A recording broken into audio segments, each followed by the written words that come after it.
മലയാളി യുവാവ് ബംഗളൂരുവിൽ ദുരൂഹ സാഹചര്യത്തിൽ മരിച്ച സംഭവം കൊലപാതകമെന്ന് തെളിഞ്ഞു. കൊല്ലപ്പെട്ട ലിബിൻ ബേബിയുടെ സുഹൃത്ത് എബിൻ ബേബിയുടെ അറസ്റ്റ് പോലീസ് രേഖപ്പെടുത്തി. സുഹൃത്തുക്കൾക്കിടയിലുണ്ടായ വാക്കുതർക്കം കൊലപാതകത്തിലേക്ക് നയിച്ചെന്നാണ് നിഗമനം.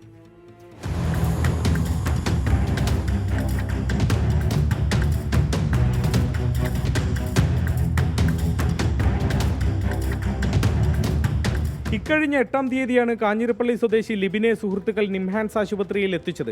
തലയ്ക്ക് പിറകിൽ സാരമായ പരിക്കുണ്ടായിരുന്നു. കുളിമുറിയിൽ വീണു പരിക്കേറ്റെന്നാണ് സുഹൃത്തുക്കൾ പറഞ്ഞത്.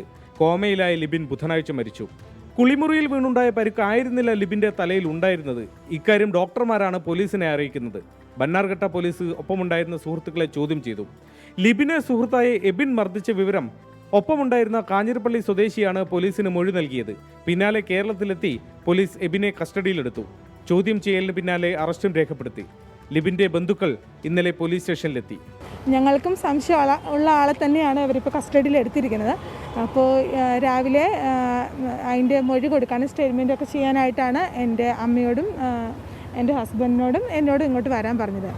നമുക്ക് കിട്ടിയിരിക്കുന്ന അറിവ് പ്രതി സംശയിക്കുന്ന ആൾ കുറ്റം സമ്മതിച്ചു എന്നുള്ള രീതിക്കാണ് നമ്മളോട് പറഞ്ഞിരിക്കുന്നത്. അറിയില്ല, അതിൻ്റെ പ്രൊസീജിയർ നടക്കുന്നേ ഉള്ളൂ. മനഃപൂർവ്വമല്ലാത്ത നരഹത്യക്കാണ് കേസെടുത്തിരിക്കുന്നത്. മർദ്ദനത്തിനുള്ള കാരണത്തെക്കുറിച്ച് വ്യക്തതയില്ല. അന്വേഷണം തുടരുകയാണ്. 24 മുംബൈ.